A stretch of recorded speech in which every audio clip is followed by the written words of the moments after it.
ਪਿਆਰੇ ਵਿਦਿਆਰਥੀਓ, ਸਤਿ ਸ੍ਰੀ ਅਕਾਲ। ਅੱਜ ਦੇ ਲੈਕਚਰ ਦੇ ਵਿੱਚ ਆਪ ਸਭ ਦਾ ਸਵਾਗਤ ਹੈ। ਅੱਜ ਅਸੀਂ 9ਵੀਂ ਸ਼੍ਰੇਣੀ ਦੇ ਤੀਸਰਾ ਪਾਠ ਪਰਮਾਣੂ ਅਤੇ ਅਣੂ ਦੇ ਅਭਿਆਸ ਦੇ ਪ੍ਰਸ਼ਨ ਉੱਤਰਾਂ ਨੂੰ ਚੰਗੀ ਤਰੀਕੇ ਨਾਲ ਸਮਝਾਂਗੇ ਅਤੇ ਨਾਲ ਯਾਦ ਕਰਦੇ ਹੋਏ ਲਿਖਾਂਗੇ। ਤੁਸੀਂ ਸਾਰੇ ਵਿਦਿਆਰਥੀ ਆਪਣੀ ਕਾਪੀ ਪੈਨ ਖੋਲ੍ਹੋ ਅਤੇ ਬਿਲਕੁਲ ਜੋ ਤੁਹਾਡੇ ਕੋਲ ਸਕਰੀਨ ਤੇ ਲਿਖਿਆ ਆ ਰਿਹਾ ਹੈ ਉਸ ਨੂੰ ਤੁਸੀਂ ਨਾਲ ਲਿਖਣਾ ਹੈ ਅਤੇ ਲਿਖਣ ਤੋਂ ਬਾਅਦ ਇਸ ਨੂੰ ਚੰਗੀ ਤਰ੍ਹਾਂ ਯਾਦ ਵੀ ਕਰਨਾ ਹੈ। ਇਸ ਲੈਕਚਰ ਦੇ ਵਿੱਚ ਸਭ ਤੋਂ ਪਹਿਲਾਂ ਆਪਾਂ ਇੱਕ ਟੇਬਲ ਨੂੰ ਧਿਆਨ ਦੇ ਨਾਲ ਵੇਖਦੇ ਹਾਂ। ਇਸ ਟੇਬਲ ਦੀ ਜਾਣਕਾਰੀ ਨੂੰ ਅਸੀਂ ਕਾਪੀ ਤੇ ਲਿਖਦੇ ਹਾਂ ਅਤੇ ਉਸ ਤੋਂ ਬਾਅਦ ਅਸੀਂ ਇਹਨਾਂ ਦੇ ਪ੍ਰਸ਼ਨ ਉੱਤਰ ਕਰਦੇ ਹਾਂ। ਜਿੰਨੇ ਵੀ ਪ੍ਰਸ਼ਨ ਉੱਤਰ ਆਪਾਂ ਕਰਨ ਜਾ ਰਹੇ ਹਾਂ, ਬਹੁਤੇ ਪ੍ਰਸ਼ਨ ਉੱਤਰ ਇਸ ਟੇਬਲ ਤੇ ਹੀ ਆਧਾਰਿਤ ਹਨ। ਤੇ ਇਸ ਵਾਸਤੇ ਆਓ ਸਭ ਤੋਂ ਪਹਿਲਾਂ ਇਸ ਟੇਬਲ ਨੂੰ ਵੇਖਦੇ ਹਾਂ। ਵਿਦਿਆਰਥੀਓ, ਅੱਗੇ ਵਧਣ ਤੋਂ ਪਹਿਲਾਂ ਜੇਕਰ ਸਾਨੂੰ ਕਿਸੇ ਵੀ ਪਰਮਾਣੂ ਦਾ ਨਾਮ ਦਾ ਪਰਮਾਣੂ ਅੰਕ ਕੀ ਹੈ, ਉਸ ਪਰਮਾਣੂ ਦੇ ਚਿੰਨ੍ਹ ਕੀ ਹੈ, ਉਸ ਪਰਮਾਣੂ ਦਾ ਪਰਮਾਣੂ ਪੁੰਜ ਕੀ ਹੈ, ਅਗਰ ਇਹ ਸਾਨੂੰ ਯਾਦ ਹੋ ਜਾਂਦਾ ਹੈ ਤਾਂ ਸਾਨੂੰ ਇਸ ਪਾਠ ਦੇ ਨੂਮੈਰੀਕਲ ਹੱਲ ਕਰਨੇ ਬਹੁਤ ਹੀ ਆਸਾਨ ਹੋ ਜਾਣਗੇ। ਇਸ ਵਾਸਤੇ ਆਪਾਂ ਸਭ ਤੋਂ ਪਹਿਲਾਂ ਇੱਕ ਟੇਬਲ ਦੀ ਹੈਲਪ ਦੇ ਨਾਲ ਸਾਰੀ ਚੀਜ਼ਾਂ ਨੂੰ ਯਾਦ ਕਰਨਾ ਹੈ। ਕਾਪੀ ਪੈਨ ਖੋਲ੍ਹ ਲਓ, ਨਾਲ ਇਸ ਨੂੰ ਲਿਖ ਲਵੋ ਤਾਂ ਜੋ ਲੈਕਚਰ ਤੋਂ ਬਾਅਦ ਜਦੋਂ ਤੁਸੀਂ ਇਸ ਨੂੰ ਪੜ੍ਹੋਗੇ ਤੇ ਨਾਲ ਦੀ ਨਾਲ ਚੰਗੀ ਤਰੀਕੇ ਨਾਲ ਯਾਦ ਹੋ ਜਾਣਗੇ। ਸਭ ਤੋਂ ਪਹਿਲਾਂ ਮੇਰੇ ਕੋਲ ਪਹਿਲਾ ਜੋ ਖਾਨਾ ਹੈ ਉਹ ਪਰਮਾਣੂ ਅੰਕ ਦਾ ਹੈ। ਦੂਸਰਾ ਜੋ ਮੇਰੇ ਕੋਲ ਖਾਨਾ ਹੈ ਉਹ ਮੇਰੇ ਕੋਲ ਨਾਮ ਦਾ ਹੈ। ਤੀਸਰਾ ਮੇਰੇ ਕੋਲ ਖਾਨਾ ਚਿੰਨ੍ਹ ਦਾ ਹੈ ਅਤੇ ਚੌਥਾ ਖਾਨਾ ਮੇਰੇ ਕੋਲ ਪਰਮਾਣੂ ਪੁੰਜ ਦਾ ਹੈ। ਹੁਣ ਸਭ ਤੋਂ ਪਹਿਲਾਂ ਆਪਾਂ ਇਸ ਨੂੰ ਸੀਰੀਅਲ ਆਰਡਰ ਦੇ ਵਿੱਚ ਲਿਖ ਲੈਣਾ ਹੈ। ਪਰਮਾਣੂ ਅੰਕ ਮੰਨ ਲਓ 1 ਹੈ। ਇੱਕ ਪਰਮਾਣੂ ਅੰਕ ਜਿਸ ਦਾ ਵੀ ਹੋਏਗਾ ਉਸ ਪਰਮਾਣੂ ਦਾ ਨਾਮ ਕੀ ਹੋਏਗਾ? ਹਾਈਡਰੋਜਨ। ਅਤੇ ਉਸਦਾ ਹਾਈਡਰੋਜਨ ਦਾ ਚਿੰਨ੍ਹ ਕੀ ਹੈ? H। ਅਤੇ ਹਾਈਡਰੋਜਨ ਦਾ ਪਰਮਾਣੂ ਪੁੰਜ ਕੀ ਹੈ? ਉਹ ਵੀ 1 ਹੈ। ਇਸੇ ਤਰ੍ਹਾਂ ਹੀ ਦੂਸਰੇ ਨੰਬਰ ਤੇ ਮੇਰੇ ਕੋਲ ਹੀਲੀਅਮ ਹੈ। ਹੀਲੀਅਮ ਦਾ ਚਿੰਨ੍ਹ He ਅਤੇ ਪਰਮਾਣੂ ਪੁੰਜ 4। ਲੀਥੀਅਮ ਦਾ ਪਰਮਾਣੂ ਅੰਕ 3, ਲੀਥੀਅਮ ਦਾ ਚਿੰਨ੍ਹ Li ਅਤੇ ਲੀਥੀਅਮ ਦਾ ਪਰਮਾਣੂ ਪੁੰਜ ਮੇਰੇ ਕੋਲ 7 ਹੈ। ਫਿਰ ਬਰੀਲੀਅਮ Be 9। 5 ਤੇ ਮੇਰੇ ਕੋਲ ਬੋਰੋਨ ਹੈ, ਚਿੰਨ੍ਹ B ਅਤੇ ਇਸ ਦਾ ਪਰਮਾਣੂ ਪੁੰਜ ਮੇਰੇ ਕੋਲ 11 ਹੈ। Carbon C 12। 7 nitrogen, symbol N ਅਤੇ ਇਸ ਦਾ ਪਰਮਾਣੂ ਪੁੰਜ ਜਿਸ ਨੂੰ ਅਸੀਂ ਅੰਗਰੇਜ਼ੀ 'ਚ ਐਟੋਮਿਕ ਮਾਸ ਵੀ ਕਹਿੰਦੇ ਹਾਂ ਜਾਂ ਮਾਸ ਨੰਬਰ ਕਹਿੰਦੇ ਹਾਂ, ਉਹ ਮੇਰੇ ਕੋਲ 14। ਆਕਸੀਜਨ O 16, ਫਲੋਰੀਨ F 19 ਅਤੇ ਨਿਓਨ Ne 20। ਬੇਟੇ ਇਹ ਤੁਹਾਨੂੰ ਸਿੱਧਾ ਫਿੰਗਰਸ ਤੇ ਯਾਦ ਹੋਣਾ ਚਾਹੀਦਾ ਹੈ। ਬੋਰੋਨ ਦਾ ਪਰਮਾਣੂ ਪੁੰਜ ਕਿੰਨਾ ਹੈ? ਸਿੱਧਾ ਉੱਤਰ ਆਵੇ 11। ਫਲੋਰੀਨ ਦਾ ਪਰਮਾਣੂ ਪੁੰਜ ਕਿੰਨਾ ਹੈ? 19। ਫਲੋਰੀਨ ਦਾ ਚਿੰਨ੍ਹ ਕੀ ਹੈ? F। ਕਾਰਬਨ ਦਾ ਚਿੰਨ੍ਹ ਕੀ ਹੈ? C। ਕਾਰਬਨ ਦਾ ਪਰਮਾਣੂ ਪੁੰਜ ਕੀ ਹੈ? 12। ਕਾਰਬਨ ਦਾ ਪਰਮਾਣੂ ਅੰਕ ਕੀ ਹੈ? 6। ਇਸ ਤਰੀਕੇ ਨਾਲ ਹੀ ਲਗਾਤਾਰ ਇਸ ਨੂੰ ਯਾਦ ਕਰਨਾ ਹੈ। ਇਹ ਅਸੀਂ ਕੁੱਲ 20 ਤੱਕ ਯਾਦ ਕਰਾਂਗੇ। 11 ਨੰਬਰ ਪਰਮਾਣੂ ਅੰਕ ਸਾਡੇ ਕੋਲ ਆ ਗਿਆ ਹੈ ਸੋਡੀਅਮ ਦਾ, ਬਹੁਤ ਇੰਪੋਰਟੈਂਟ ਹੈ, ਚਿੰਨ੍ਹ Na ਅਤੇ ਪਰਮਾਣੂ ਪੁੰਜ 23। ਮੈਗਨੀਸ਼ੀਅਮ Mg ਪਰਮਾਣੂ ਪੁੰਜ 24 ਜਿਸ ਦਾ ਪਰਮਾਣੂ ਅੰਕ ਮੇਰੇ ਕੋਲ 12 ਹੈ। ਇਸੇ ਤਰ੍ਹਾਂ ਹੀ aluminium Al 27, silicon Si 28, phosphorus P 31। 16 number ਤੇ 16 ਪਰਮਾਣੂ ਅੰਕ ਜਿਸ ਦਾ ਹੈ ਉਹ ਸਲਫਰ ਹੈ ਅਤੇ ਸਲਫਰ ਦਾ ਚਿੰਨ੍ਹ S ਹੈ ਅਤੇ ਪਰਮਾਣੂ ਪੁੰਜ ਸਲਫਰ ਦਾ 32 ਹੈ। Chlorine Cl 35.5, argon Ar 40, potassium K 39 ਅਤੇ ਕੈਲਸ਼ੀਅਮ Ca 40।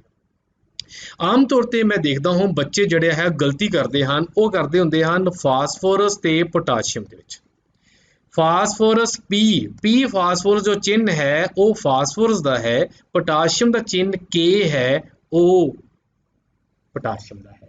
ਪਰਮਾਣੂ ਪੁੰਜ ਵੀ ਦੋ ਯਾਦ ਰੱਖਣ ਵਾਲੇ ਹਨ। ਆਰਗਨ ਦਾ ਵੀ ਪਰਮਾਣੂ ਪੁੰਜ 40 ਹੈ ਅਤੇ ਕੈਲਸ਼ੀਅਮ ਦਾ ਵੀ ਪਰਮਾਣੂ ਪੁੰਜ 40 ਹੈ। ਇਹ ਦੋਨਾਂ ਦਾ ਜ਼ਿਆਦਾ ਹੈ। ਜਾਣੀ ਕਿ ਤੁਸੀਂ ਦੇਖ ਰਹੇ ਹੋ ਪਰਮਾਣੂ ਅੰਕ, ਜਦੋਂ ਤੋਂ ਮੈਂ 1 ਤੋਂ ਲੈ ਕੇ 20 ਤੱਕ ਲਿਖਿਆ, ਪਰਮਾਣੂ ਅੰਕ ਵੱਧਦੇ ਆ ਰਹੇ ਹਨ, ਸਿਮੈਟ੍ਰੀਕਲ ਹੋਮੋਜੀਨੀਟੀ ਵੱਧ ਰਹੇ ਹਨ, ਹਮੇਸ਼ਾ ਇੱਕ ਇੱਕ ਦਾ ਗੈਪ ਨਾਲ ਸ਼ੋ ਕਰ ਦਿੱਤਾ, ਲੇਕਿਨ ਪਰਮਾਣੂ ਪੁੰਜ ਅਬਰਪਟ ਵੱਧਦੇ ਹਨ।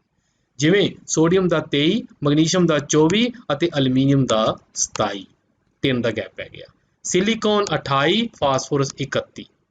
ਇੱਧਰ ਆ ਕੇ ਦੇਖੋ ਆਰਗਨ 40 ਹੈ, ਪੋਟਾਸ਼ੀਅਮ ਘਟ ਗਿਆ 39 ਅਤੇ ਕੈਲਸ਼ੀਅਮ ਫਿਰ ਵੱਧ ਗਿਆ 40। ਇਸ ਤਰੀਕੇ ਦੇ ਨਾਲ ਤੁਸੀਂ ਹਰ ਇੱਕ ਪਰਮਾਣੂ ਦਾ ਨਾਮ, ਉਸ ਦਾ ਪਰਮਾਣੂ ਅੰਕ, ਉਸ ਦਾ ਪਰਮਾਣੂ ਚਿੰਨ੍ਹ ਅਤੇ ਪਰਮਾਣੂ ਪੁੰਜ ਚੰਗੀ ਤਰ੍ਹਾਂ ਯਾਦ ਕਰਨੇ ਹਨ, ਅਤੇ ਜਦੋਂ ਇਹ ਯਾਦ ਹੋ ਜਾਣਗੇ ਸਾਨੂੰ ਅੱਗੇ ਪਾਠ ਕਰਨਾ ਤੇ ਕਰਾਉਣਾ ਬਹੁਤ ਹੀ ਆਸਾਨ ਹੋ ਜਾਏਗਾ। ਆਓ ਹੁਣ ਸਵਾਲ ਹੱਲ ਕਰਦੇ ਹਾਂ। ਪ੍ਰਸ਼ਨ 1, 0.24 ਗ੍ਰਾਮ ਆਕਸੀਜਨ ਅਤੇ ਬੋਰੋਨ ਯੁਕਤ ਯੌਗਿਕ ਦੇ ਨਮੂਨੇ ਵਿੱਚ ਵਿਸ਼ਲੇਸ਼ਣ ਦੁਆਰਾ ਇਹ ਵੇਖਿਆ ਗਿਆ ਕਿ ਇਸ ਵਿੱਚ 0.096 ਗ੍ਰਾਮ ਬੋਰੋਨ ਅਤੇ 0.144 ਗ੍ਰਾਮ ਆਕਸੀਜਨ ਹੈ। ਉਸ ਯੌਗਿਕ ਦੇ ਪ੍ਰਤੀਸ਼ਤ ਬਣਤਰ ਦੀ ਭਾਰ ਰੂਪ ਵਿੱਚ ਗਣਨਾ ਕਰੋ।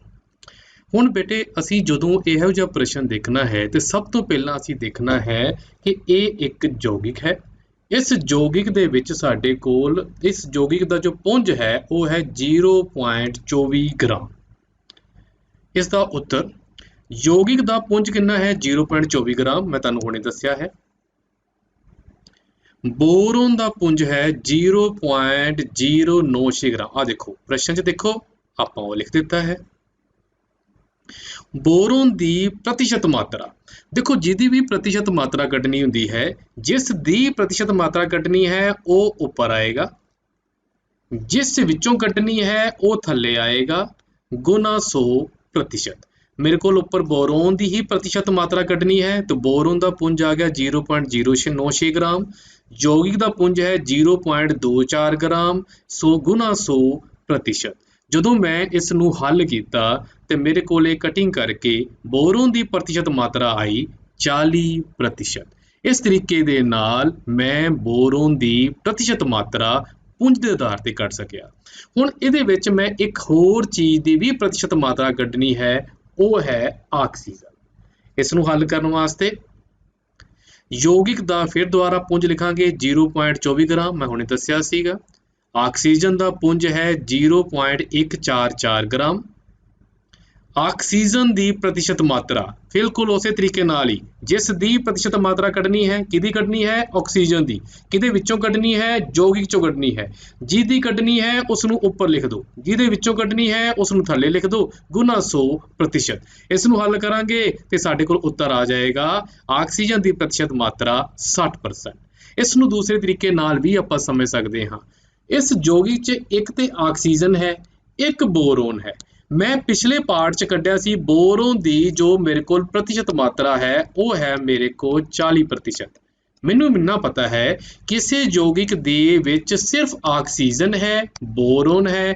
ਅਗਰ ਬੋਰੋਨ 40% ਹੈ ਤੇ ਆਕਸੀਜਨ ਕਿੰਨਾ ਹੋਏਗਾ, 100 ਦੇ ਵਿੱਚੋਂ ਜਦੋਂ ਮੈਂ 40 ਘਟਾਵਾਂਗਾ ਤੇ ਮੇਰੇ ਕੋਲ ਉੱਤਰ ਆਏਗਾ 60%। ਇਹਦੇ ਨਾਲ ਮੈਂ ਆਸਾਨੀ ਨਾਲ ਆਪਣਾ ਆਨਸਰ ਚੈੱਕ ਵੀ ਕਰ ਸਕਦਾ ਹਾਂ। ਦੂਸਰਾ ਸਵਾਲ, 3 ਗ੍ਰਾਮ ਕਾਰਬਨ 8 ਗ੍ਰਾਮ ਆਕਸੀਜਨ ਵਿੱਚ ਜਲ ਕੇ 11 ਗ੍ਰਾਮ ਕਾਰਬਨ ਡਾਈਆਕਸਾਈਡ ਪੈਦਾ ਕਰਦੀ ਹੈ। ਜਦੋਂ 3 ਗ੍ਰਾਮ ਕਾਰਬਨ ਨੂੰ 50 ਗ੍ਰਾਮ ਆਕਸੀਜਨ ਵਿੱਚ ਜਲਾਵਾਂਗੇ ਤਾਂ ਕਿੰਨੇ ਗ੍ਰਾਮ ਕਾਰਬਨ ਡਾਈਆਕਸਾਈਡ ਉਪਜੇਗੀ? ਤੁਹਾਡਾ ਉੱਤਰ ਰਸਾਇਣਿਕ ਸੰਯੋਜਨ ਦੇ ਕਿਸ ਨਿਯਮ ਤੇ ਆਧਾਰਿਤ ਹੋਵੇਗਾ, ਇਹ ਵੀ ਦੱਸਣਾ ਹੈ। ਇਸ ਪ੍ਰਸ਼ਨ ਨੂੰ ਹੱਲ ਕਰਨ ਲੱਗੇ ਆਪਾਂ ਦੇਖਦੇ ਹਾਂ ਕਿ ਇਹਦੇ ਦੋ ਭਾਗ ਹਨ। ਪਹਿਲਾ ਭਾਗ ਹੈ 3 ਗ੍ਰਾਮ ਕਾਰਬਨ, 8 ਗ੍ਰਾਮ ਆਕਸੀਜਨ ਅਤੇ 11 ਗ੍ਰਾਮ ਮੇਰੇ ਕੋਲ ਕਾਰਬਨ ਡਾਈਆਕਸਾਈਡ। ਪਹਿਲਾਂ ਮੈਂ ਇਸ ਸਟੇਟਮੈਂਟ ਨੂੰ ਸਮਝਦਾ ਹਾਂ। ਇਹ ਉੱਤਰ ਨਹੀਂ ਹੈ ਬੇਟੇ, ਇਹ ਪਹਿਲਾਂ ਆਪਾਂ ਇਸ ਨੂੰ ਸਮਝਾਂਗੇ, ਇਸ ਤੋਂ ਬਾਅਦ ਇਹਦਾ ਕੀ ਉੱਤਰ ਬਣਦਾ ਹੈ ਉਹਦੇ ਤੇ ਆਵਾਂਗੇ। ਮੈਂ ਦੁਬਾਰਾ ਲਿਖਦਾ ਪਿਆ ਹੂੰ। ਕਾਰਬਨ ਆ ਗਈ ਮੇਰੇ ਕੋਲ 3 ਗ੍ਰਾਮ, ਫਿਰ ਆਕਸੀਜਨ ਆ ਗਈ 8 ਗ੍ਰਾਮ ਅਤੇ 11 ਗ੍ਰਾਮ ਕੀ ਬਣ ਗਈ ਮੇਰੇ ਕੋਲ ਕਾਰਬਨ ਡਾਈਆਕਸਾਈਡ। ਮੈਂ ਇਹਦੇ ਸੂਤਰ ਲਿਖੇ C+O2 to form CO2, C 3 gram, oxygen 8 gram, ਮੇਰੇ ਕੋਲ ਆ ਗਈ ਕਾਰਬਨ ਡਾਈਆਕਸਾਈਡ 11 ਗ੍ਰਾਮ। ਹੁਣ 3 ਜਮਾ 8 ਕਿੰਨਾ ਹੁੰਦਾ ਹੈ? 11 ਗ੍ਰਾਮ। ਦੂਜੇ ਪਾਸੇ ਵੀ ਕਿੰਨਾ ਹੈ? 11 ਗ੍ਰਾਮ। ਇਹ ਦੋਨੋਂ ਵੈਲਿਊਜ਼ ਆਪਸ ਵਿੱਚ ਕੀ ਹਨ? ਬਰਾਬਰ ਹਨ। लेकिन साडे कोल ध्यान नाल देखो जो रसायनिक किरिया दे विच आपस च किरिया करदे हन उहनूं असीं अभिकारक कहने हां। जो किरिया करके बनदा है उसनूं असीं उत्पाद कहने हां। लेकिन अभिकारक दा पुंज ਅਤੇ ਉਤਪਾਦ ਦਾ ਪੁੰਜ ਦੋਨੋਂ ਕੀ ਹਨ? ਬਰਾਬਰ ਹਨ। ਇਸ ਤਰ੍ਹਾਂ ਦਾ ਨਿਯਮ ਜਿਹਦੇ ਵਿੱਚ ਅਭਿਕਾਰਕ ਦਾ ਪੁੰਜ ਤੇ ਉਤਪਾਦ ਦਾ ਪੁੰਜ ਬਰਾਬਰ ਹੁੰਦਾ ਹੈ ਉਸ ਨਿਯਮ ਨੂੰ ਕਹਿੰਦੇ ਹਾਂ ਪੁੰਜ ਸੁਰੱਖਿਅਨ ਦਾ ਨਿਯਮ। ਜਾਣੀ ਕਿ ਨਾ ਤੇ ਪੁੰਜ ਪੈਦਾ ਕੀਤਾ ਜਾ ਸਕਦਾ ਹੈ ਨਾ ਹੀ ਪੁੰਜ ਖਤਮ ਕੀਤਾ ਜਾ ਸਕਦਾ ਹੈ। ਜਿੰਨਾ ਪੁੰਜ ਮੇਰੇ ਕੋਲ ਅਭਿਕਾਰਕ ਕੋਲ ਹੈ ਓਨਾ ਹੀ ਪੁੰਜ ਮੇਰੇ ਕੋਲ ਉਤਪਾਦ ਕੋਲ ਹੈ। ਇਸ ਨੂੰ ਹੁਣ ਧਿਆਨ ਨਾਲ ਸਮਝ ਕੇ ਅਗਲੀ ਸਟੇਟਮੈਂਟ ਇਹਦੇ ਤੇ ਹੀ ਆਧਾਰਿਤ ਹੈ। ਮੈਂ ਦੂਜੀ ਸਟੇਟਮੈਂਟ ਪੜ੍ਹਨ ਜਾ ਰਿਹਾ ਹਾਂ। 3 ਗ੍ਰਾਮ ਕਾਰਬਨ ਹੁਣ ਕਿਹਦੇ 'ਚ ਜਲਾਵਾਂਗੇ? 50 ਗ੍ਰਾਮ ਆਕਸੀਜਨ। ਪਹਿਲਾਂ ਸੀ 3 ਗ੍ਰਾਮ ਕਾਰਬਨ, 8 ਗ੍ਰਾਮ ਆਕਸੀਜਨ ਤੇ 11 ਗ੍ਰਾਮ ਕਾਰਬਨ ਡਾਈਆਕਸਾਈਡ। ਮੈਂ ਪਹਿਲਾਂ ਉੱਤਰ 'ਚ ਸਟੇਟਮੈਂਟ ਲਿਖ ਲਵਾਂ। ਕਾਰਬਨ ਜਮਾ oxygen to form carbon dioxide. ਇਹਨਾਂ ਦੇ ਸਿੰਬਲ ਲਿਖ ਲਓ C+O2 ਟੂ ਫਾਰਮ CO2। ਹੁਣ ਜਿਹੜਾ ਧਿਆਨ ਨਾਲ ਦੇਖਣਾ, ਕਾਰਬਨ ਕਿੰਨੇ ਗ੍ਰਾਮ ਹੈ? 3 ਗ੍ਰਾਮ। ਕਿਹਦੇ ਵਿੱਚ ਜਲਾ ਰਹੇ ਹਾਂ? ਆਕਸੀਜਨ 'ਚ। ਕਿੰਨੇ ਗ੍ਰਾਮ ਆਕਸੀਜਨ ਹੈ ਜੀ? ਆਕਸੀਜਨ ਹੈ ਮੇਰੇ ਕੋਲ 50 ਗ੍ਰਾਮ। ਪਰੰਤੂ ਮੈਂ ਪੁੰਜ ਸੁਰੱਖਿਆ ਨਿਯਮ ਤੋਂ ਪੜ੍ਹ ਚੁੱਕਾ ਹਾਂ ਕਿ 3 ਗ੍ਰਾਮ ਕਾਰਬਨ ਤੋਂ 11 ਗ੍ਰਾਮ ਕਾਰਬਨ ਡਾਈਆਕਸਾਈਡ ਗੈਸ ਪੈਦਾ ਹੋ ਰਹੀ ਹੈ। ਆਹ ਪਹਿਲੀ ਸਟੇਟਮੈਂਟ 3 ਗ੍ਰਾਮ 11 ਗ੍ਰਾਮ। ਹੁਣ ਅਗਰ 3 ਗ੍ਰਾਮ ਤੋਂ 11 ਗ੍ਰਾਮ ਕਾਰਬਨ ਡਾਈਆਕਸਾਈਡ ਪੈਦਾ ਹੋ ਰਹੀ ਹੈ ਤਾਂ 3 ਗ੍ਰਾਮ ਕਿੰਨੇ ਗ੍ਰਾਮ ਆਕਸੀਜਨ ਦੇ ਨਾਲ ਕਿਰਿਆ ਕਰਦਾ ਹੈ? 8 ਗ੍ਰਾਮ। ਸਾਡੇ ਕੋਲ ਕੁੱਲ ਕਾਰਬਨ ਆਕਸੀਜਨ ਹੈ 50 ਗ੍ਰਾਮ ਜੋ ਕਾਰਬਨ ਨਾਲ ਕਿਰਿਆ ਕਰਨ ਵਾਸਤੇ ਉਪਲਬਧ ਹੈ। ਲੇਕਿਨ ਕਿੰਨੇ ਗ੍ਰਾਮ ਕਾਰਬਨ ਦੇ ਨਾਲ ਆਕਸੀਜਨ ਕਿਰਿਆ ਕਰਦੀ ਹੈ? 8 ਗ੍ਰਾਮ। ਤਾਂ ਕਿੰਨੀ ਆਕਸੀਜਨ ਜੋ ਕਿਰਿਆ ਨਹੀਂ ਕਰੇਗੀ? 50 ਘਟਾਓ 8 ਬਰਾਬਰ ਹੈ 42 ਗ੍ਰਾਮ। ਇੰਨੇ ਗ੍ਰਾਮ ਆਕਸੀਜਨ ਕਿਰਿਆ ਨਹੀਂ ਕਰੇਗੀ, ਉਹ ਫਾਲਤੂ ਪਈ ਰਹੀ ਹੋਏਗੀ। ਇਸ ਦਾ ਕਾਰਨ ਇਹ ਹੈ ਜਦੋਂ ਵੀ ਕੋਈ ਬੇਟਾ ਯੌਗਿਕ ਜਾਂ ਕੰਪਾਊਂਡ ਬਣਦਾ ਹੈ ਉਹਦੇ ਵਿੱਚ ਜਿਹੜੇ ਸਾਡੇ ਕੋਲ ਤੱਤ ਹੁੰਦੇ ਹਨ ਇਹਨਾਂ ਤੱਤਾਂ ਦੀ ਆਪਸੀ ਜੋ ਪੁੰਜ ਦੀ ਪ੍ਰਤੀਸ਼ਤਤਾ ਹੈ ਉਹ ਹਮੇਸ਼ਾ ਸਥਿਰ ਰਹਿੰਦੀ ਹੈ, ਨਾ ਉਹ ਵੱਧਦੀ ਹੈ ਨਾ ਉਹ ਘਟਦੀ ਹੈ। ਇਸ ਨੂੰ ਕਹਿੰਦੇ ਹਾਂ ਸਥਿਰ ਅਨੁਪਾਤ ਦਾ ਨਿਯਮ। ਪ੍ਰਸ਼ਨ 3, ਬਹੁ ਪਰਮਾਣਵੀ ਆਇਨ ਕੀ ਹੁੰਦੇ ਹਨ? ਉਦਾਹਰਨ ਦਿਓ। ਪਹਿਲਾਂ ਆਪਾਂ ਇਸ ਪ੍ਰਸ਼ਨ ਨੂੰ ਸਮਝੀਏ ਵੀ ਇਹ ਪ੍ਰਸ਼ਨ ਕੀ ਕਹਿ ਰਿਹਾ ਹੈ। ਬਹੁ ਦਾ ਮਤਲਬ ਹੁੰਦਾ ਹੈ ਜ਼ਿਆਦਾ। ਪਰਮਾਣਵੀ ਦਾ ਮਤਲਬ ਹੈ ਪਰਮਾਣੂ ਜਿਹਦੇ ਵਿੱਚ ਜਾਣੀ ਕਿ ਬਹੁ ਪਰਮਾਣਵੀ ਜਿਹਦੇ ਵਿੱਚ ਇੱਕ ਤੋਂ ਜ਼ਿਆਦਾ ਪਰਮਾਣੂ ਹਨ। ਆਇਨ ਦਾ ਮਤਲਬ ਹੁੰਦਾ ਹੈ ਚਾਰਜ। ਚਾਰਜ ਦੋ ਤਰ੍ਹਾਂ ਦਾ ਹੋ ਸਕਦਾ ਹੈ ਬੇਟਾ, ਜਾਂ ਤੇ ਚਾਰਜ ਹੋ ਸਕਦਾ ਹੈ ਪੋਜ਼ਿਟਿਵ ਜਾਂ ਚਾਰਜ ਹੋ ਸਕਦਾ ਹੈ ਘਟਾਓ। ਹੁਣ ਇਸੇ ਪ੍ਰਸ਼ਨ ਤੋਂ ਹੀ ਸਟੇਟਮੈਂਟ ਤੋਂ ਹੀ ਸਾਨੂੰ ਉੱਤਰ ਦਾ ਪਤਾ ਲੱਗ ਗਿਆ। ਉੱਤਰ ਹੈ ਪਰਮਾਣੂਆਂ ਦਾ ਉਹ ਸਮੂਹ ਗੁੱਛਾ ਜੋ ਆਇਨ ਦੀ ਤਰ੍ਹਾਂ ਵਿਹਾਰ ਕਰਦਾ ਹੈ ਨੂੰ ਬਹੁ ਪਰਮਾਣਵੀ ਆਇਨ ਕਹਿੰਦੇ ਹਨ। ਜਾਣੀ ਕਿ ਇਹਦੇ ਵਿੱਚ ਸਾਡੇ ਕੋਲ ਇੱਕ ਤੋਂ ਵੱਧ ਪਰਮਾਣੂ ਹੋਣਗੇ ਅਤੇ ਇਹ ਪਰਮਾਣੂ ਇੱਕ ਮਿਲ ਕੇ ਇਹਨਾਂ ਦੇ ਉੱਤੇ ਕੋਈ ਨਾ ਕੋਈ ਚਾਰਜ ਵੀ ਜ਼ਰੂਰ ਹੋਏਗਾ ਅਤੇ ਇਹ ਚਾਰਜਿਤ ਵੱਡੇ ਜਿਹੜੇ ਸਾਡੇ ਕੋਲ ਪਰਮਾਣੂਆਂ ਦਾ ਸਮੂਹ ਬਣ ਜਾਏਗਾ ਨੂੰ ਬਹੁ ਪਰਮਾਣਵੀ ਆਇਨ ਕਹਿੰਦੇ ਹਨ। ਇਹਦੀ ਉਦਾਹਰਨ ਦੇਖਦੇ ਹਾਂ। ਉਦਾਹਰਨ ਹੈ NH4 ਪੋਜ਼ਿਟਿਵ CO3 ਨੈਗੇਟਿਵ। ਹੁਣ ਦੇਖੋ ਬੱਚੇ NH4 ਇੱਕ ਸਾਡੇ ਕੋਲ ਨਾਈਟ੍ਰੋਜਨ ਆ ਗਿਆ, 4 ਸਾਡੇ ਕੋਲ ਹਾਈਡਰੋਜਨ ਆ ਗਏ ਅਤੇ ਇੱਕ ਸਾਡੇ ਕੋਲ ਆ ਪੋਜ਼ਿਟਿਵ ਚਾਰਜ ਵੀ ਆ ਗਿਆ। ਇਹਨਾਂ ਦੇ ਸਾਰੇ ਨੂੰ ਆ ਇੱਕ ਜੋ ਬਣ ਗਿਆ ਇਸ ਨੂੰ ਹੀ ਕਹਿੰਦੇ ਹਾਂ ਬਹੁ ਪਰਮਾਣਵੀ ਆਇਨ। ਇਸੇ ਤਰ੍ਹਾਂ ਹੀ ਦੇਖੋ ਕਾਰਬਨ ਇੱਕ ਆ ਗਿਆ, ਆਕਸੀਜਨ 3 ਆ ਗਏ, 3 ਜਮਾ 1 ਜਾਣੀ ਕਿ 4 ਪਰਮਾਣੂ ਹੋ ਗਏ, ਨਾਲ ਉਹਦੇ ਤੇ ਇੱਕ ਨੈਗੇਟਿਵ ਚਾਰਜ ਵੀ ਆ ਗਿਆ ਅਤੇ ਇਸ ਨੂੰ ਸਾਰੇ ਨੂੰ ਅਸੀਂ ਕੀ ਕਵਾਂਗੇ? ਬਹੁ ਪਰਮਾਣਵੀ ਆਇਨ। ਪ੍ਰਸ਼ਨ ਨੰਬਰ 4, ਹੇਠ ਲਿਖਿਆਂ ਦੇ ਰਸਾਇਣਿਕ ਸੂਤਰ ਲਿਖੋ। ਊੜਾ ਭਾਗ ਹੈ ਮੈਗਨੀਸ਼ੀਅਮ ਆਕਸਾਈਡ।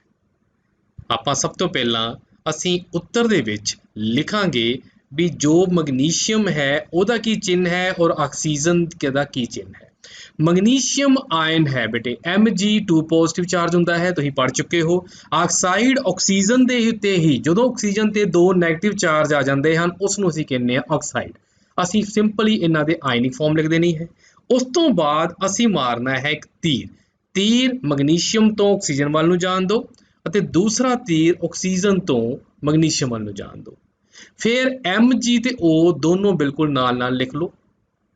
ਹੁਣ ਧਿਆਨ ਨਾਲ ਦੇਖਣਾ, ਮੈਗਨੀਸ਼ੀਅਮ ਦੇ ਉੱਤੇ ਆ 2 ਪੋਜ਼ਿਟਿਵ ਚਾਰਜ ਹੈ, ਆਕਸੀਜਨ ਦੇ ਉੱਤੇ ਆ 2 ਨੈਗੇਟਿਵ ਚਾਰਜ ਹੈ। ਬੇਟੇ ਪੋਜ਼ਿਟਿਵ ਤੇ ਨੈਗੇਟਿਵ ਨੂੰ ਹੁਣ ਨਹੀਂ ਦੇਖਣਾ, ਜੋ ਇਹਦੇ ਤੇ ਵੈਲਿਊ ਹੈ, ਮੈਗਨੀਸ਼ੀਅਮ ਦੇ ਉੱਪਰ ਵੈਲਿਊ 2 ਹੈ, ਆਕਸੀਜਨ ਦੇ ਉੱਪਰ ਵੈਲਿਊ 2 ਹੈ। ਮੈਗਨੀਸ਼ੀਅਮ ਦੀ ਵੈਲਿਊ ਤੀਰ ਦੇ ਅਕੋਰਡਿੰਗ ਸਾਡੇ ਕੋਲ ਇਸ ਜਗ੍ਹਾ ਤੇ ਲਿਖ ਦਿੱਤੀ ਜਾਏਗੀ ਔਰ ਆਕਸੀਜਨ ਦੀ ਜੋ ਵੈਲਿਊ ਹੈ ਉਹ ਸਾਡੇ ਕੋਲ ਤੀਰ ਦੀ ਸਹਾਇਤਾ ਨਾਲ ਮੈਗਨੀਸ਼ੀਅਮ ਦੇ ਪੈਰਾਂ 'ਚ ਲਿਖ ਦਿੱਤੀ ਜਾਏਗੀ। ਮੈਂ ਦੁਬਾਰਾ ਦੇਖੋ, ਮੈਗਨੀਸ਼ੀਅਮ ਦੇ ਉੱਪਰ ਜੋ ਸਾਡੇ ਕੋਲ ਚਾਰਜ ਦੀ ਵੈਲਿਊ ਹੈ ਉਹ ਤੁਸੀਂ ਆਕਸੀਜਨ ਦੇ ਥੱਲੇ ਲਿਖ ਦੇਣੀ ਹੈ ਅਤੇ ਜੋ ਤੁਹਾਡੇ ਕੋਲ ਆਕਸੀਜਨ ਦੇ ਉੱਪਰ ਚਾਰਜ ਦੀ ਵੈਲਿਊ ਹੈ ਉਹ ਤੁਸੀਂ ਮੈਗਨੀਸ਼ੀਅਮ ਦੇ ਥੱਲੇ ਲਿਖ ਦੇਣੀ ਹੈ। ਹੁਣ ਧਿਆਨ ਨਾਲ ਦੇਖਣਾ ਹੈ, ਕੀ ਇਹ ਆਪਸ 'ਚ ਕਟਿੰਗ ਹੋ ਸਕਦੀ ਹੈ? ਹਾਂ, ਮੈਨੂੰ ਪਤਾ ਹੈ 2/2 ਦੋਨੋਂ ਆਪਸ 'ਚ ਕੱਟ ਜਾਣਗੇ ਬੇਟਾ। ਕੱਟ ਕੇ ਕੀ ਆ ਜਾਏਗਾ 1 ਤੇ 1, ਜਾਣੀ ਕਿ ਮੈਗਨੀਸ਼ੀਅਮ ਤੇ ਦੋਨੋਂ ਆਪਸ 'ਚ ਕੱਟ ਗਏ। ਇੱਕ ਅਸੀਂ ਲਿਖਦੇ ਨਹੀਂ, ਸਾਡੇ ਕੋਲ ਫਾਰਮੂਲਾ ਬਣ ਗਿਆ MgO। ਐੜਾ ਪਾ ਕੈਲਸ਼ੀਅਮ ਕਲੋਰਾਈਡ, ਬਿਲਕੁਲ ਸੇਮ ਜੋ ਹੁਣੇ ਕੀਤਾ ਸੇਮ ਉਵੇਂ ਹੀ ਕਰੀ ਜਾਵਾਂਗੇ। ਸਾਡੇ ਕੋਲ ਉੱਤਰ ਦੇ ਵਿੱਚ ਕੈਲਸ਼ੀਅਮ ਦਾ ਚਿੰਨ੍ਹ Ca2 ਪੋਜ਼ਿਟਿਵ, ਕਲੋਰਾਈਡ ਦਾ Cl1 ਨੈਗੇਟਿਵ। ਫਿਰ ਅਸੀਂ ਤੀਰ ਮਾਰਾਂਗੇ, ਤੀਰ ਲਗਾਉਣ ਤੋਂ ਬਾਅਦ CaCl ਨੂੰ ਇਕੱਠਾ ਲਿਖ ਦੇਵਾਂਗੇ। ਜੋ Ca ਦੇ ਉੱਪਰ ਵੈਲਿਊ ਹੈ ਉਹ ਅਸੀਂ Cl ਦੇ ਥੱਲੇ ਲਿਖ ਦੇਣੀ ਹੈ ਅਤੇ ਜੋ Cl ਦੇ ਉੱਪਰ ਵੈਲਿਊ 1 ਹੈ, 1 ਬੇਟੇ ਲਿਖਦੇ ਨਹੀਂ। ਸਾਡੇ ਕੋਲ ਸੂਤਰ ਬਣ ਗਿਆ CaCl2। ਬੇਟਾ ਨਾਲ ਨਾਲ ਲਿਖੀ ਜਾਓ ਕਾਪੀ ਤੇ, ਜਿਵੇਂ ਜਿਵੇਂ ਲਿਖੀ ਜਾਓਗੇ ਉਵੇਂ ਉਵੇਂ ਯਾਦ ਹੁੰਦੇ ਜਾਣਗੇ। ਈੜੀ ਪਾਕ ਕਾਪਰ ਨਾਈਟ੍ਰੇਟ, ਫਿਰ ਦੁਬਾਰਾ ਉਵੇਂ ਹੀ ਕਾਪਰ ਦਾ ਚਿੰਨ੍ਹ ਤੁਹਾਨੂੰ ਸਾਰਿਆਂ ਨੂੰ ਤੁਸੀਂ ਪਾਠ 'ਚ ਪੜ੍ਹ ਚੁੱਕੇ ਹੋ, Cu2 ਪੋਜ਼ਿਟਿਵ, ਨਾਈਟ੍ਰੇਟ ਦਾ NO3 -1 ਜਾਂ 1 ਨੈਗੇਟਿਵ। ਫਿਰ ਉਸੇ ਤਰੀਕੇ ਨਾਲ ਹੀ ਤੀਰ ਲਗਾਵਾਂਗੇ ਅਤੇ CuNO3 ਨੂੰ ਨਾਲ ਨਾਲ ਲਿਖ ਦਾਂਗੇ। ਹੁਣ ਜਿਹੜਾ ਧਿਆਨ ਨਾਲ ਦੇਖਣਾ, Cu ਦੇ ਉੱਤੇ +2 ਵੈਲਿਊ ਹੈ, ਮੈਂ 2 ਇਸ ਨਾਈਟ੍ਰੇਟ ਦੇ ਨਾਲ ਲਿਖਣਾ ਹੈ। ਅਗਰ ਮੈਂ NO3 ਦੇ ਨਾਲ ਇਸ ਜਗ੍ਹਾ ਤੇ 2 ਲਿਖ ਦੇਵਾਂਗਾ, ਜਦੋਂ ਮੈਂ 3 ਦੇ ਨਾਲ 2 ਲਿਖਦਾ ਇਹਦਾ ਬਣ ਜਾਏਗਾ 32। ਲੇਕਿਨ ਚਾਹੀਦਾ ਤਾਂ ਕੀ ਹੈ ਵੀ NO3 ਦੇ ਬਾਹਰ 2 ਲਿਖਾਂਗੇ। ਉਹ ਅਸੀਂ ਕਿਵੇਂ ਲਿਖਾਂਗੇ? ਬ੍ਰੈਕਟ ਲਗਾ ਕੇ ਤੇ ਥੱਲੇ ਅਸੀਂ 2 ਲਿਖ ਦਾਂਗੇ। NO3 ਦੇ ਉੱਪਰ 1 ਹੈ, 1 ਜਿਹੜਾ ਹੈ ਅਸੀਂ Cu ਦੇ ਥੱਲੇ ਲਿਖਣਾ ਹੈ, ਉਹ ਅਸੀਂ ਲਿਖਦੇ ਨਹੀਂ। ਸਾਡੇ ਕੋਲ ਸੂਤਰ ਬਣ ਗਿਆ CuNO3 ਟਵਾਈਸ। ਸੱਸਾ ਭਾਗ ਹੈ ਐਲੂਮੀਨੀਅਮ ਕਲੋਰਾਈਡ, ਫਿਰ ਉਸੇ ਤਰੀਕੇ ਦੇ ਨਾਲ ਹੀ ਅਲੂਮੀਨੀਅਮ ਜਿਸ ਦਾ ਸਾਡੇ ਕੋਲ ਚਿੰਨ੍ਹ ਹੈ Al3 ਪੋਜ਼ਿਟਿਵ ਅਤੇ ਕਲੋਰਾਈਡ ਦਾ ਹੈ Cl1 ਨੈਗੇਟਿਵ। ਤੁਸੀਂ 2 ਤੀਰ ਲਗਾ ਕੇ AlCl ਨਾਲ ਨਾਲ ਲਿਖ ਦੇਣਾ ਹੈ। ਅਲਮੀਨੀਅਮ ਦੇ ਉੱਪਰ ਕੀ ਹੈ 3, ਇਹ ਕੀ ਕਰਾਂਗੇ ਅਸੀਂ ਕਲੋਰਾਈਡ ਦੇ ਥੱਲੇ ਲਿਖ ਦੇਵਾਂਗੇ। ਸਾਡੇ ਕੋਲ ਬਣ ਗਿਆ AlCl3। ਹਾਹਾ ਭਾਗ ਕੈਲਸ਼ੀਅਮ ਕਾਰਬੋਨੇਟ, ਫਟਾਫਟ ਕੈਲਸ਼ੀਅਮ ਦਾ ਚਿੰਨ੍ਹ ਤੁਹਾਨੂੰ ਆਉਂਦਾ ਸਾਰਿਆਂ ਨੂੰ, ਸਾਰੇ ਬੋਲੋ Ca2 ਪੋਜ਼ਿਟਿਵ, ਕਾਰਬੋਨੇਟ ਦਾ CO3 2 ਨੈਗੇਟਿਵ। ਉਸ ਤੋਂ ਬਾਅਦ ਤੀਰ ਲਗਾਉਣੇ ਹਨ, ਸ਼ਾਬਾਸ਼ ਤੁਹਾਨੂੰ ਆ ਗਿਆ। ਹੁਣ ਫਿਰ CaCO3 ਨਾਲ ਨਾਲ ਲਿਖ ਦਾਂਗੇ। ਹੁਣ ਫਿਰ ਤੁਸੀਂ ਧਿਆਨ ਨਾਲ ਦੇਖਣਾ ਹੈ, ਅਗਰ ਮੈਂ ਬੇਟਾ ਇਸ ਜਗ੍ਹਾ ਤੇ 2 ਲਿਖੂੰਗਾ ਤੇ ਇਹ 3 ਦੇ ਨਾਲ ਜਦੋਂ ਮੈਂ ਆਹ ਵਾਲਾ 2 ਲਿਖਿਆ ਤਾਂ ਕੀ ਬਣ ਜਾਏਗਾ 32। ਫਿਰ ਮੈਨੂੰ ਕੀ ਲਗਾਉਣਾ ਪਏਗਾ ਬ੍ਰੈਕਟ। ਬ੍ਰੈਕਟ ਦੇ ਬਾਅਦ CO3 ਦੇ ਥੱਲੇ ਕੀ ਆ ਗਿਆ 2 ਔਰ Ca ਦੇ ਥੱਲੇ ਵੀ ਕੀ ਆ ਗਿਆ 2। ਯਾਦ ਕਰੋ ਹੁਣੇ ਤੁਹਾਨੂੰ ਸਿਖਾਇਆ ਸੀ ਜਦੋਂ 2/2 ਆ ਵੀ 2 ਹੈ, ਆ ਵੀ 2 ਹੈ, ਦੋਨੋਂ 2 ਆਪਸ ਕੱਟ ਗਏ, ਰਹਿ ਕੀ ਗਿਆ 1 1 1 1 ਹੀ ਲਿਖਣਾ ਨਹੀਂ, ਇਹ ਸਾਰਾ ਕੁਝ ਖਤਮ ਹੋ ਗਿਆ। ਸੂਤਰ ਬਣ ਗਿਆ CaCO3। ਮੈਨੂੰ ਉਮੀਦ ਹੈ ਕਿ ਹੁਣ ਤੁਸੀਂ ਨਾਲ ਨਾਲ ਲਿਖ ਰਹੇ ਹੋ ਔਰ ਤੁਹਾਨੂੰ ਯਾਦ ਵੀ ਹੋ ਰਹੇ ਹਨ। ਪ੍ਰਸ਼ਨ ਨੰਬਰ 5, ਹੇਠ ਲਿਖੇ ਯੌਗਿਕਾਂ ਵਿੱਚ ਮੌਜੂਦ ਤੱਤਾਂ ਦੇ ਨਾਮ ਦਿਓ। ਬਸ ਬੇਟੇ ਸਾਡੇ ਕੋਲ ਯੌਗਿਕ ਹੈ। ਯੌਗਿਕ ਕੀ ਹੁੰਦਾ ਹੈ? ਜਿਹਦੇ ਵਿੱਚ ਸਾਡੇ ਕੋਲ ਇੱਕ ਤੋਂ ਜ਼ਿਆਦਾ ਤੱਤ ਹੁੰਦੇ ਹਨ, ਪਰਮਾਣੂ ਹੁੰਦੇ ਹਨ, ਉਹਨੂੰ ਆਪਾਂ ਯੌਗਿਕ ਕਹਿੰਦੇ ਹਾਂ। ਆਪਾਂ ਉਸ ਜੋਗੀ ਦੇ ਅੰਦਰ ਕਿਹੜੇ ਕਿਹੜੇ ਪਰਮਾਣੂ ਹੈ ਉਹਨਾਂ ਦੀ ਪਹਿਚਾਣ ਕਰਕੇ ਨਾਮ ਲਿਖ ਦੇਣਾ ਹੈ, ਬਸ ਸਿੰਪਲ। ਪਹਿਲਾ ਹੈ ਬੁਝਿਆ ਹੋਇਆ ਚੂਨਾ। ਮੈਨੂੰ ਪਤਾ ਹੈ ਜਿਹੜਾ ਬੁਝਿਆ ਹੋਇਆ ਚੂਨੇ ਦਾ ਰਸਾਇਣਿਕ ਸੂਤਰ ਹੁੰਦਾ ਹੈ ਉਹ ਹੁੰਦਾ ਹੈ ਕੈਲਸ਼ੀਅਮ ਹਾਈਡਰੋਕਸਾਈਡ CaOH ਟਵਾਈਸ। ਇੱਥੋਂ ਸਾਨੂੰ ਕਲੀਅਰ ਕੱਟ ਪਤਾ ਲੱਗ ਗਿਆ ਸਾਡੇ ਕੋਲ Ca ਕੀ ਹੈ ਕੈਲਸ਼ੀਅਮ, O ਕੀ ਹੈ ਆਕਸੀਜਨ, H ਕੀ ਹੈ ਹਾਈਡਰੋਜਨ। ਐੜਾ ਭਾਗ ਹਾਈਡਰੋਜਨ ਬ੍ਰੋਮਾਈਡ, ਰਸਾਇਣਿਕ ਸੂਤਰ ਹਾਈਡਰੋਜਨ ਬ੍ਰੋਮਾਈਡ ਦਾ HBr। H ਕੀ ਹੈ ਹਾਈਡਰੋਜਨ, ਬੋਲੋ ਨਾਲ ਨਾਲ ਲਿਖੋ। Br ਕੀ ਹੈ ਬ੍ਰੋਮੀਨ। ਸਾਡੇ ਕੋਲ ਈਡੀ ਹੈ ਬੇਕਿੰਗ ਪਾਊਡਰ। ਬੇਕਿੰਗ ਪਾਊਡਰ ਦਾ ਉੱਤਰ ਵਿੱਚ ਰਸਾਇਣਿਕ ਸੂਤਰ ਲਿਖਾਂਗੇ ਸੋਡੀਅਮ ਹਾਈਡਰੋਜਨ ਕਾਰਬੋਨੇਟ। ਬੇਟੇ ਜਿਹੜੇ ਸਾਡੇ ਕਾਮਨ ਨੇਮਸ ਨੇ ਜਿਵੇਂ ਬੇਕਿੰਗ ਪਾਊਡਰ ਹੈ ਇਹਦਾ ਕੈਮੀਕਲ ਨੇਮ ਕੀ ਹੈ ਤੁਹਾਨੂੰ ਇਹ ਵੀ ਯਾਦ ਹੋਣਾ ਚਾਹੀਦਾ ਹੈ। ਕੈਮੀਕਲ ਨੇਮ ਹੈ ਇਸ ਦਾ ਸੋਡੀਅਮ ਹਾਈਡਰੋਜਨ ਕਾਰਬੋਨੇਟ ਜਾਂ ਫਿਰ ਸੋਡੀਅਮ ਬਾਈਕਾਰਬੋਨੇਟ, ਜਿਹਦਾ ਰਸਾਇਣਿਕ ਸੂਤਰ ਤੁਹਾਡੇ ਅੱਗੇ ਸਕਰੀਨ ਤੇ NaHCO3। ਜਲਦੀ ਦੇ ਨਾਲ ਲਿਖ ਦਵੋ ਸੋਡੀਅਮ Na, H ਕੀ ਹੋਏਗਾ ਹਾਈਡਰੋਜਨ, C ਕੀ ਹੈ ਕਾਰਬਨ ਅਤੇ O ਕੀ ਹੈ ਆਕਸੀਜਨ। ਸਾਡੇ ਕੋਲ ਸੱਸਾ ਭਾਗ ਹੈ ਪੋਟਾਸ਼ੀਅਮ ਸਲਫੇਟ। ਇਸਨੇ ਸਿੱਧਾ ਹੀ ਕੈਮੀਕਲ ਨੇਮ ਯੂਜ਼ ਕੀਤਾ ਹੈ ਤੇ ਸੂਤਰ ਵੀ ਇਹਦਾ ਕਲੀਅਰ ਹੋ ਜਾਏਗਾ K2SO4। K ਕੀ ਹੈ ਬੇਟਾ ਪੋਟਾਸ਼ੀਅਮ, S ਕੀ ਹੈ ਸਲਫਰ, O ਕੀ ਹੈ ਆਕਸੀਜਨ। ਪ੍ਰਸ਼ਨ ਨੰਬਰ 6, ਹੇਠ ਲਿਖੇ ਪਦਾਰਥਾਂ ਦੇ ਮੋਲਰ ਪੁੰਜ ਦੀ ਗਣਨਾ ਕਰੋ। ਹੁਣ ਅਸੀਂ ਸਾਡੇ ਕੋਲ ਪਰਮਾਣੂ ਹੋਣਗੇ, ਅਣੂ ਹੋਣਗੇ, ਯੋਗਿਕ ਹੋਣਗੇ। ਅਸੀਂ ਇਹਨਾਂ ਦੇ ਅੰਦਰ ਦੇਖਣਾ ਹੈ ਵੀ ਇਹਨਾਂ ਦਾ ਮੋਲਰ ਪੁੰਜ ਕਿੰਨਾ ਹੈ। ਪਹਿਲਾ ਭਾਗ ਹੈ ਇਥਾਈਨ ਜਿਹਦਾ ਸੂਤਰ ਹੈ C2H2। ਬੇਟਾ ਅਗਰ ਸਾਨੂੰ ਕਿਸੇ ਵੀ ਫਾਰਮੂਲੇ ਦਾ ਸੂਤਰ ਯਾਦ ਹੋ ਜਾਂਦਾ ਹੈ ਤਾਂ ਅਸੀਂ ਐਸੇ ਸਵਾਲ ਬੜੇ ਆਸਾਨੀ ਨਾਲ ਕਰ ਸਕਦੇ ਹਾਂ। ਇਸ ਦਾ ਉੱਤਰ ਇਥਾਈਨ ਦਾ ਮੋਲਰ ਪੁੰਜ ਇਸ ਤਰ੍ਹਾਂ ਲਿਖਣ ਤੋਂ ਬਾਅਦ ਤੁਸੀਂ ਲਿਖਣਾ ਹੈ। ਹੁਣ ਦੇਖੋ ਫਾਰਮੂਲੇ ਨੂੰ ਧਿਆਨ ਨਾਲ ਦੇਖਣਾ ਹੈ। ਸਾਡੇ ਕੋਲ ਕਿੰਨੇ ਕਾਰਬਨ, ਕਾਰਬਨ ਹੈ ਕਿੰਨੇ ਨੇ 2, ਮੈਂ 2 ਗੁਣਾ ਕਾਰਬਨ ਲਿਖ ਦਿੱਤਾ। ਮੇਰੇ ਕੋਲ ਹਾਈਡਰੋਜਨ ਹਨ, ਕਿੰਨੇ ਹਾਈਡਰੋਜਨ ਹਨ 2 ਹੀ ਹਾਈਡਰੋਜਨ ਹਨ। ਜਦੋਂ 2 ਕਾਰਬਨ 2 ਹਾਈਡਰੋਜਨ ਦੋਨਾਂ ਨੂੰ ਬ੍ਰੈਕਟ ਦੇ ਬਾਹਰ 2C + 2H ਲਿਖ ਦੇਣਾ ਹੈ। ਲਿਖਣ ਤੋਂ ਬਾਅਦ ਕਾਰਬਨ ਦਾ ਮੈਨੂੰ ਪਤਾ ਹੈ ਪਰਮਾਣੂ ਪੁੰਜ ਹੁੰਦਾ ਹੈ 12, ਹਾਈਡਰੋਜਨ ਦਾ ਹੁੰਦਾ ਹੈ 1। 2 × 12 24 ਜਮਾ 2 × 1 2, 24 ਜਮਾ 2 26। ਉੱਤਰ ਪ੍ਰਾਪਤ। ਇਸ ਤਰ੍ਹਾਂ ਦੇ ਸਵਾਲ ਜਦੋਂ ਵੀ ਸਾਡੇ ਕੋਲ ਪੇਪਰ 'ਚ ਆਉਣਗੇ ਸਾਨੂੰ 2 ਚੀਜ਼ਾਂ ਚੰਗੀ ਤਰ੍ਹਾਂ ਯਾਦ ਹੋਣੀ ਚਾਹੀਦੀਆਂ ਹਨ। ਪਹਿਲਾ ਕਿਸੇ ਵੀ ਯੌਗਿਕ ਦਾ ਰਸਾਇਣਿਕ ਸੂਤਰ ਕੀ ਹੈ, ਦੂਸਰਾ ਉਹਦਾ ਪਰਮਾਣੂ ਪੁੰਜ ਕੀ ਹੈ।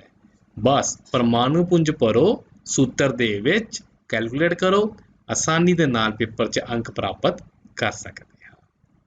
ਅਗਲਾ ਹੈ ਐੜਾ ਭਾਗ ਹੈ ਸਲਫਰ ਅਣੂ। ਸਲਫਰ ਦੇ ਅੰਦਰ ਮੈਨੂੰ ਪਤਾ ਹੈ 8 ਪਰਮਾਣੂ ਆਪਸ 'ਚ ਮਿਲ ਕੇ ਇੱਕ ਬੜਾ ਵੱਡਾ ਸਾਰਾ ਅਣੂ ਬਣਾਉਂਦੇ ਹਨ ਜਿਸ ਨੂੰ ਹੀ ਕਹਿੰਦੇ ਆ ਸਲਫਰ ਅਣੂ। ਸਲਫਰ ਅਣੂ ਦੇ ਵਿੱਚ ਸਭ ਤੋਂ ਪਹਿਲਾਂ ਬਿਲਕੁਲ ਸੇਮ ਉਸੇ ਤਰੀਕੇ ਦੇ ਨਾਲ ਸਲਫਰ ਅਣੂ ਦਾ ਮੋਲਰ ਪੁੰਜ ਬਰਾਬਰ ਹੈ 8 × S। 8 ਕੀ ਹੈ 8 ਜੋ ਥੱਲੇ ਲਿਖਿਆ ਹੈ ਉਸ ਨੂੰ ਅਸੀਂ ਪਹਿਲਾਂ ਲਿਖ ਦੇਣਾ ਹੈ ਅਤੇ ਜੋ S ਹੈ ਉਸ ਨੂੰ ਇਹ ਵਿੱਚ ਲਿਖ ਦੇਣਾ ਹੈ। S ਦਾ ਪਰਮਾਣੂ ਪੁੰਜ ਕੀ ਹੈ ਹੁਣ ਉਹ ਭਰ ਦਵੋ 32। 8 ਨੂੰ 32 ਦੇ ਨਾਲ ਗੁਣਾ ਕਰਾਂਗੇ ਤਾਂ ਕੀ ਪ੍ਰਾਪਤ ਹੋਏਗਾ 256। ਬੜੇ ਆਸਾਨੀ ਦੇ ਨਾਲ ਅਸੀਂ ਕਿਸੇ ਦੇ ਵੀ ਮੋਲਰ ਪੁੰਜ ਪਤਾ ਕਰ ਸਕਦੇ ਹਾਂ। ਬੇਟਾ ਨਾਲ ਲਿਖੀ ਜਾਇਓ ਤਾਂ ਜੋ ਬਾਅਦ ਵਿੱਚ ਤੁਸੀਂ ਜਦੋਂ ਇਸ ਨੂੰ ਪੜ੍ਹੋਗੇ ਤੇ ਆਸਾਨੀ ਦੇ ਨਾਲ ਤੁਹਾਨੂੰ ਯਾਦ ਹੋ ਜਾਣਗੇ ਵੀ ਇਹਨਾਂ ਦੇ ਉੱਤਰ ਹੈ ਕੀ। ਸਾਡੇ ਕੋਲ ਅਗਲਾ ਭਾਗ ਈਡੀ ਭਾਗ ਹੈ ਫਾਸਫੋਰਸ ਅਣੂ। ਹਮੇਸ਼ਾ ਯਾਦ ਰੱਖਣਾ ਹੈ ਫਾਸਫੋਰਸ ਅਣੂ ਬਣਦਾ ਹੈ 4 ਫਾਸਫੋਰਸ ਪਰਮਾਣੂਆਂ ਨੂੰ ਮਿਲ ਕੇ। ਸਲਫਰ ਅਣੂ ਜਿਹੜਾ ਹੁਣੇ ਕੀਤਾ ਉਹ 'ਚ ਕਿੰਨੇ ਪਰਮਾਣੂ ਸੀਗੇ 8 ਪਰਮਾਣੂ। ਸ਼ਾਬਾਸ਼। ਸੇਮ ਉੱਤਰ ਫਾਸਫੋਰਸ ਅਣੂ ਦਾ ਮੋਲਰ ਪੁੰਜ ਬਰਾਬਰ ਹੈ ਸਾਡੇ ਕੋਲ 4 ਗੁਣਾ P। ਮੈਂ ਹੁਣੇ ਦੱਸਿਆ ਹੈ ਜੋ ਕਿਸੇ ਥੱਲੇ ਲਿਖਿਆ ਹੋਇਆ ਹੈ ਉਸ ਨੂੰ ਤੁਸੀਂ ਅੱਗੇ ਲਿਖ ਦੇਣਾ ਹੈ। ਜੋ P ਹੈ ਤੇ P ਨੂੰ ਬ੍ਰੈਕਟ ਵਿੱਚ ਲਿਖ ਦੇਣਾ ਹੈ। P ਕੀ ਹੈ? ਫਾਸਫੋਰਸ। ਇਸ ਦਾ ਪਰਮਾਣੂ ਪੁੰਜ ਕਿੰਨਾ ਹੁੰਦਾ ਹੈ? ਸਾਨੂੰ ਸਾਰਿਆਂ ਨੂੰ ਪਤਾ ਹੈ 31। 4 ਨੂੰ 31 ਦੇ ਨਾਲ ਗੁਣਾ ਕਰੋ ਤਾਂ ਕੀ ਉੱਤਰ ਪ੍ਰਾਪਤ ਹੋਏਗਾ? 124। ਸ਼ਾਬਾਸ਼, ਸਾਡੇ ਕੋਲ ਮੋਲਰ ਪੁੰਜ ਫਾਸਫੋਰਸ ਅਣੂ ਦਾ ਮਿਲ ਗਿਆ। ਅਗਲਾ ਸੱਸਾ ਭਾਗ ਹੈ ਹਾਈਡਰੋਕਲੋਰਿਕ ਐਸਿਡ। ਮੈਂ ਇਸ ਦਾ ਨਾਲ ਹੀ ਰਸਾਇਣਿਕ ਸੂਤਰ ਵੀ ਲਿਖ ਦਿੱਤਾ ਹੈ HCl। H ਹੈ ਹਾਈਡਰੋਜਨ, Cl ਹੈ ਕਲੋਰੀਨ। ਅਸੀਂ ਫਿਰ ਉਵੇਂ ਸਟੇਟਮੈਂਟ ਲਿਖਾਂਗੇ। ਸਟੇਟਮੈਂਟ ਲਿਖਣ ਤੋਂ ਬਾਅਦ ਹਾਈਡਰੋਜਨ ਵੀ ਇੱਕ ਹੈ, ਕਲੋਰੀਨ ਜਾਂ ਕਲੋਰਾਈਡ ਵੀ ਇੱਕ ਹੈ, ਉਹ ਵੀ ਇੱਕ ਕਰਕੇ ਲਿਖ ਦੇਣਾ ਹੈ। ਹਾਈਡਰੋਜਨ ਦਾ ਪਰਮਾਣੂ ਪੁੰਜ 1, ਕਲੋਰੀਨ ਦਾ ਪਰਮਾਣੂ ਪੁੰਜ 35.5। ਬੇਟਾ ਇਹ ਯਾਦ ਰੱਖਣਾ ਹੈ, ਕਲੋਰੀਨ ਦਾ ਜੋ ਸਾਡੇ ਕੋਲ ਪਰਮਾਣੂ ਪੁੰਜ ਹੈ ਉਹ ਡਾਟ ਦੇ ਵਿੱਚ ਹੈ, ਡੈਸੀਮਲ ਦੇ ਵਿੱਚ ਹੈ, ਉਸ ਦੀ ਵੈਲਿਊ ਆਏਗੀ 35.5। ਇਹ ਯਾਦ ਰੱਖਣੀ ਹੈ। ਹੁਣ ਸੋਲਵ ਕਰੋ। 1 ਗੁਣਾ 1 ਜਮਾ 35.5 ਗੁਣਾ 1, 35.5 ਆ ਗਿਆ। ਦੋਵਾਂ ਨੂੰ ਜੋੜ ਦੇਵੋ, ਸਾਡੇ ਕੋਲ ਉੱਤਰ ਪ੍ਰਾਪਤ ਹੋ ਗਿਆ 36.5। ਹਾਹਾ ਭਾਗ ਹੈ ਮੋਲਰ ਪੁੰਜ ਦੀ ਗਣਨਾ ਕਰਨੀ ਹੈ ਨਾਈਟ੍ਰਿਕ ਐਸਿਡ ਦੀ। ਇੱਕ ਬੇਟਾ ਜਿੰਨੇ ਵੀ ਸਾਡੇ ਕੋਲ ਐਸਿਡ ਹੈ ਉਹ ਅਸੀਂ ਹੁਣ ਯਾਦ ਕਰ ਲੈਣੇ ਆ ਤਾਂ ਜੋ, ਕਿਉਂਕਿ ਪੇਪਰ ਦੇ ਵਿੱਚ ਸਿੰਪਲੀ ਐਸਿਡ ਲਿਖਿਆ ਹੋਏਗਾ ਔਰ ਐਸਿਡ ਦਾ ਰਸਾਇਣਿਕ ਸੂਤਰ ਸਾਨੂੰ ਯਾਦ ਹੋਣਾ ਚਾਹੀਦਾ ਹੈ। ਜਿਵੇਂ ਸਾਡੇ ਕੋਲ ਆ ਗਿਆ HNO3। ਸਾਨੂੰ ਪਤਾ ਹੈ ਇੱਕ ਸਹੀ ਹੋਰ ਵੀ ਐਸਿਡ ਹੈ ਜੋ ਬਹੁਤ ਮਸ਼ਹੂਰ ਹੈ, ਕਿਸੇ ਨੂੰ ਪਤਾ ਉਹਦਾ ਨਾਮ? Sulphuric acid. ਸਲਫਿਊਰਿਕ ਐਸਿਡ ਦਾ ਸੂਤਰ ਕੀ ਹੈ? H2SO4। ਇੱਕ ਹੋਰ ਐਸਿਡ ਹੈ ਉਹ ਵੀ ਯਾਦ ਰੱਖਣਾ ਹੈ, ਉਹਦਾ ਨਾਮ ਹੈ ਕਾਰਬੋਨਿਕ ਐਸਿਡ। ਕੀ ਨਾਮ ਹੈ? ਕਾਰਬੋਨਿਕ ਐਸਿਡ। ਉਸ ਦਾ ਸੂਤਰ ਹੈ ਉਹ ਵੀ ਯਾਦ ਰੱਖਣਾ ਹੈ H2CO3। ਮੈਨੂੰ ਉਮੀਦ ਹੈ ਕਿ ਤੁਹਾਨੂੰ ਨਾਲ ਯਾਦ ਹੋ ਜਾਣਗੇ। ਉੱਤਰ ਜਿਹਦਾ ਵੀ ਆ ਜਾਏ, ਚਾਹੇ ਸਲਫਿਊਰਿਕ ਐਸਿਡ ਆਏ, ਚਾਹੇ ਨਾਈਟ੍ਰਿਕ ਐਸਿਡ ਆਏ, ਚਾਹੇ ਕਾਰਬੋਨਿਕ ਐਸਿਡ ਆਏ, ਉੱਤਰ ਲਿਖਣ ਦਾ ਸੇਮ ਫਾਰਮੂਲਾ। ਨਾਈਟ੍ਰਿਕ ਐਸਿਡ ਹੈ ਤਾਂ ਉਹਦਾ ਮੋਲਰ ਪੁੰਜ ਬਰਾਬਰ ਹੈ, ਜਿੰਨੇ ਜਿੰਨੇ ਪਰਮਾਣੂ ਹਨ ਉਹਨੂੰ ਅਲੱਗ-ਅਲੱਗ ਕਰਕੇ ਲਿਖ ਦਿਓ। ਇੱਕ ਹਾਈਡਰੋਜਨ ਹੈ, ਇੱਕ ਨਾਈਟ੍ਰੋਜਨ ਹੈ ਅਤੇ 3 ਆਕਸੀਜਨ। ਹੁਣ ਇਹਨਾਂ ਦਾ ਅਸੀਂ ਕੀ ਭਰਨਾ ਹੈ? ਪਰਮਾਣੂ ਪੁੰਜ। ਹਾਈਡਰੋਜਨ ਦਾ ਪਰਮਾਣੂ ਪੁੰਜ ਹੈ 1, ਨਾਈਟ੍ਰੋਜਨ ਦਾ ਹੈ 14, ਆਕਸੀਜਨ ਦਾ ਹੈ 16। ਇਹਨਾਂ ਦੀ ਵੈਲਿਊ ਪੁੱਟ ਕੀਤੀ, ਸੋਲਵ ਕੀਤਾ। 14 × 14, 16 × 48, ਸਾਰਿਆਂ ਨੂੰ ਐਡ ਕੀਤਾ ਐਂਡ ਵੀ ਗੋਟ ਦਾ ਆਨਸਰ 63। ਕਿਸੇ ਵੀ ਐਸਿਡ ਦਾ, ਕਿਸੇ ਵੀ ਯੌਗਿਕ ਦਾ ਪਰਮਾਣੂ ਪੁੰਜ ਦੇ ਆਧਾਰ ਤੇ ਅਸੀਂ ਉਹਦਾ ਮੋਲਰ ਪੁੰਜ ਪਤਾ ਕਰ ਸਕਦੇ ਹਾਂ। ਔਰ ਇਸ ਦਾ ਮੋਲਰ ਪੁੰਜ ਪੈਦਾ ਕਰਨ ਦਾ ਸਭ ਤੋਂ ਸੌਖਾ ਤੇ ਆਸਾਨ ਤਰੀਕਾ ਇਹੋ ਹੀ ਹੈ। ਵਿਦਿਆਰਥੀਓ, ਮੈਨੂੰ ਉਮੀਦ ਹੈ ਕਿ ਤੁਸੀਂ ਅੱਜ ਦੇ ਪ੍ਰਸ਼ਨ ਉੱਤਰਾਂ ਨੂੰ ਚੰਗੀ ਤਰ੍ਹਾਂ ਸਮਝ ਵੀ ਲਿਆ ਹੈ ਅਤੇ ਕਾਪੀ ਤੇ ਲਿਖ ਵੀ ਲਿਆ ਹੈ। ਉਸ ਇਸ ਨੂੰ ਚੰਗੀ ਤਰ੍ਹਾਂ ਯਾਦ ਕਰਨਾ ਹੈ ਤਾਂ ਜੋ ਸਾਡੇ ਇਮਤਿਹਾਨ ਦੇ ਵਿੱਚ ਬਹੁਤ ਵਧੀਆ ਅੰਕ ਪ੍ਰਾਪਤ ਹੋਣ। ਧੰਨਵਾਦ। ਸਤਿ ਸ੍ਰੀ ਅਕਾਲ।